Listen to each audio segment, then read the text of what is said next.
Il a été surnommé le déclin Trump. Après la publication par Maison-Blanche en janvier des restrictions de voyage, les entreprises de voyage en ligne ont déclaré avoir vu prolonger l'attrait des voyages aux États-Unis. Les réservations et les recherches en ligne pour des vols depuis le Royaume-Uni vers les destinations touristiques américaines les plus populaires ont fortement diminué la semaine suivant l'interdiction. Le site de voyage mondial kayak.com indique que le nombre de recherches pour des vols britanniques vers Tampa, Orlando, Miami, San Diego, Las Vegas et Los Angeles a accusé une forte baisse. Kayak fait également savoir que les hôtels sont pénalisés. Le prix des chambres à Las Vegas et New York a chuté en raison de la faible commande. À New York, les prix ont chuté de 32%. Beaucoup de voyageurs d'affaires américains ont annulé leur voyage, craignant que leur entrée sur le sol américain leur serait refusée. Dans le secteur touristique, les pertes sont massives.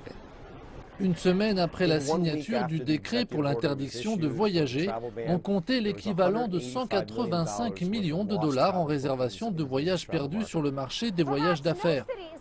Pour la première fois en 7 ans, le bureau de marketing touristique de la ville s'attend à ce que le nombre de visiteurs étrangers diminue de 300 000 en 2017. Et cela en conséquence directe de la rhétorique de Donald Trump. Pour Karina Huppert, cette baisse correspondra à au moins de 600 millions de dollars de pertes pour les entreprises de New York dont l'activité repose sur le tourisme. Le secteur des voyages aux États-Unis est inquiet.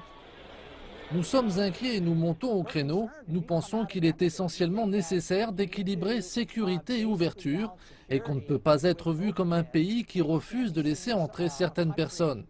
Un article paru dans l'un des journaux les plus respectés du Canada encourage les Canadiens à boycotter les voyages aux États-Unis, donc que Donald Trump dirige le pays. Mark Murphy estime que ce n'est pas juste pour les plus d'1 million d'Américains qui travaillent dans le tourisme et dont les emplois dépendent les visiteurs étrangers.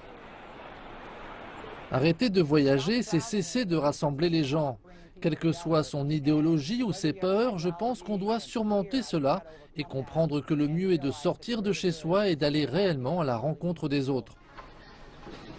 Avec tant d'enjeux, les experts américains de voyage affirment que Donald Trump doit modifier l'interdiction de voyage de la Maison-Blanche pour faire savoir au monde que l'Amérique est toujours ouverte aux affaires et au plaisir.